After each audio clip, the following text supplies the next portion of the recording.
Hey soldiers, or should I say Houston, we have a tremendous problem. The United States is about to exceed $33 trillion in debt. Let me put that in perspective for you.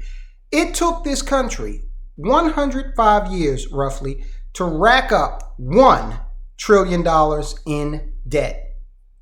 At this point, we're spending so outrageously that from the beginning of June till now, we've racked up $1.3 trillion in debt. So what we did, what it took us 105 years to do, we just did in the span of a few months.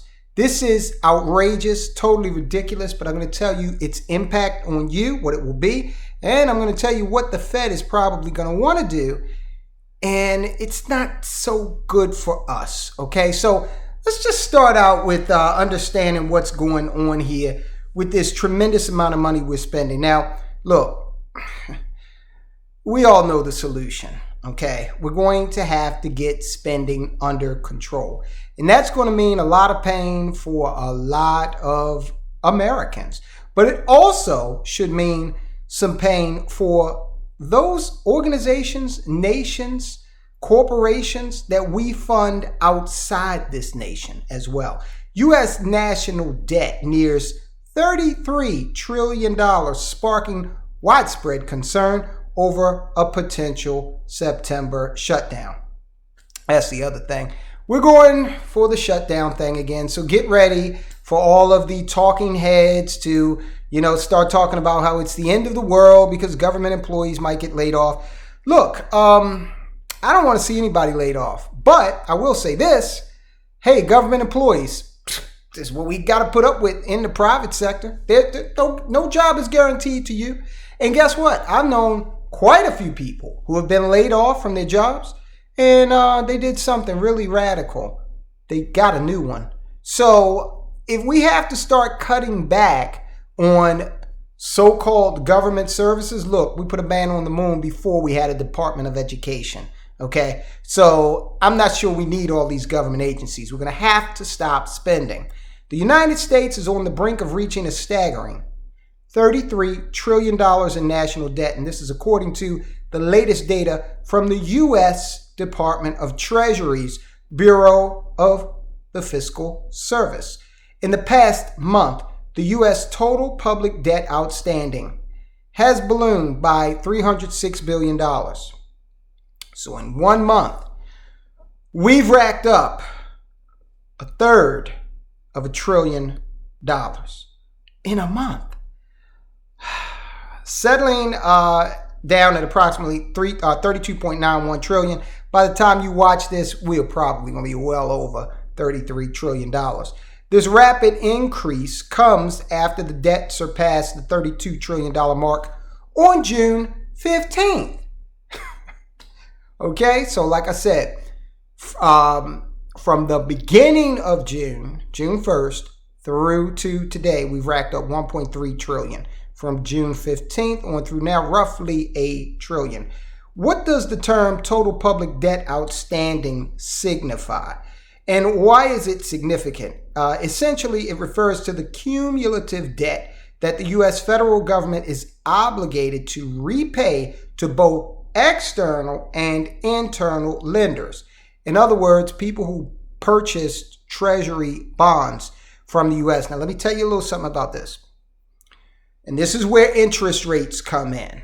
Okay, this is where we have, kind of a perfect storm of monetary policy.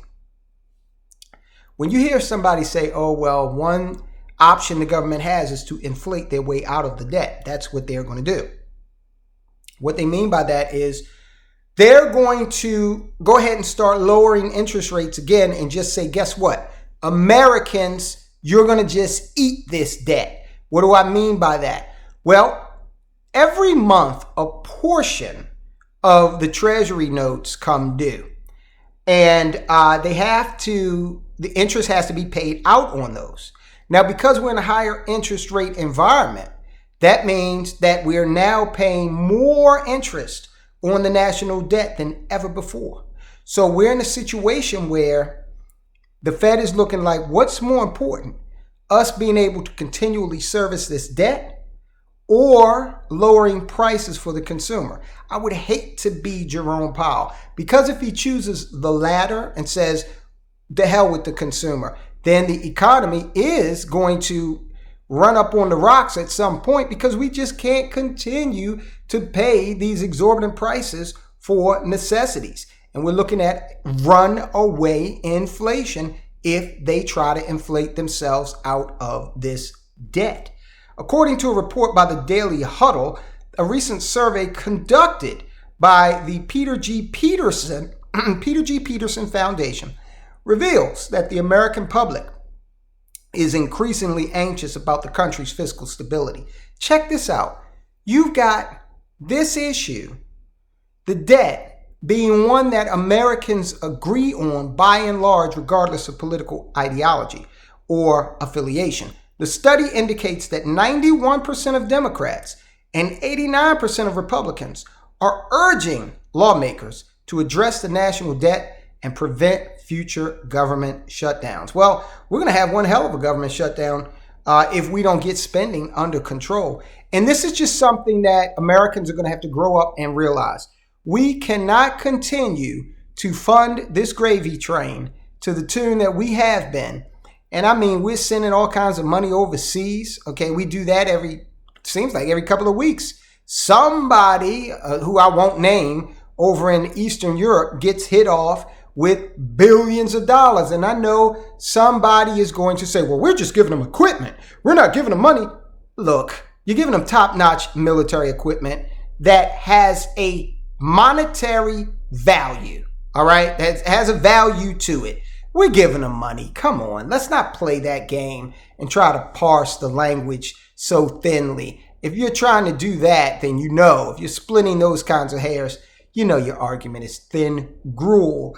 There is bipartisan support for taking decisive action to reduce the national debt. About 69% of Democrats and 67% of Republicans are in favor of establishing a bipartisan commission tasked with recommending comprehensive strategies for debt reduction. Let me save them some time.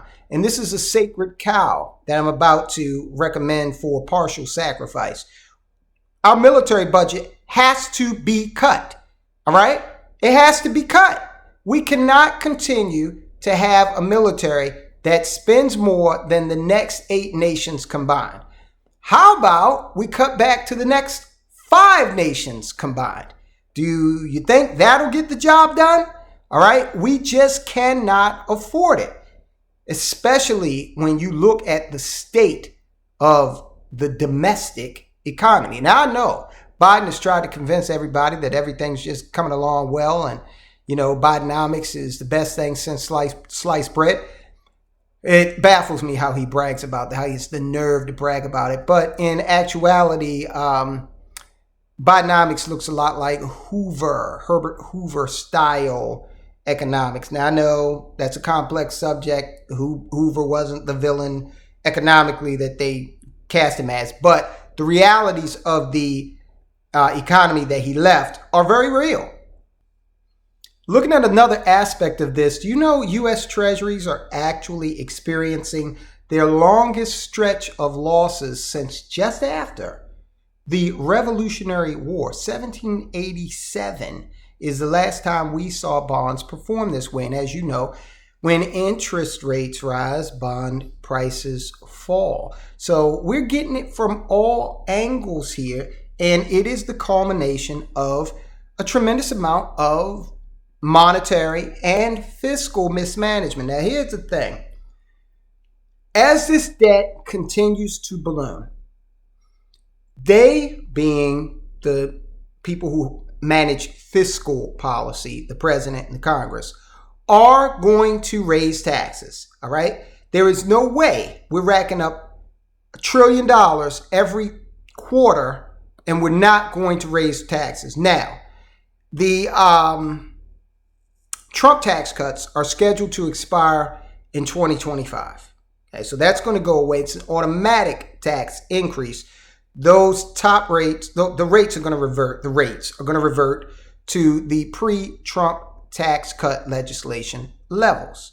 Now, you're not hearing anything about this. The reason why is because it's an election season. No one wants to bring this up.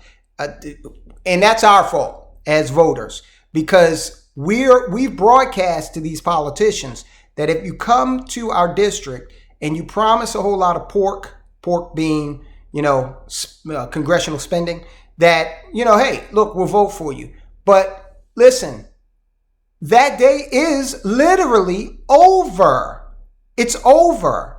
Okay, now it's a slow motion car accident, like one of the soldiers mentioned in comments of a previous video. But you can best believe your taxes are going up. They're going to start in 2025. And then after that, remember, we don't have a debt ceiling right now for all intents and purposes. CBO, Congressional Budget Office, theorizes, or projects rather, that we're going to hit $50 trillion in debt by 2032. I actually think now it's going to happen a lot faster than that. So what are we looking at? Higher taxes. I think they're going to start lowering these interest rates, sacrifice the American citizen, the American consumer on the altar of inflation, so that the government will have to pay less in interest. Meanwhile, their plan is to keep spending. We have talked about ways to take yourself, a portion of your wealth, out of future taxation. We talked about it ad nauseum in Roth IRA, certain insurance policies. Become a member of this channel, all right? Hit that join button, find out what we offer, because we talk in depth about more of these issues. Okay, so this is where we are, guys. Spending like mad. Again, before I get out of here, I just want to stress it. $1 trillion, 1.3 trillion since June 1st. Okay? All right, that's 3 months. That's a quarter. And we've spent over $1 trillion. Absolutely insane. I want you to watch this video right here. Now, the Fed has, Fed, Treasury, they've all told us, the White House, oh, well, inflation's cool, don't worry about it. Now they're coming out and they're admitting that your neighbors and your family are going to be dealing with this inflation for a long, long time. Case in point, that's the key indicator that they're going to inflate their way out of this. Watch this video. Guys, I'll talk to you soon.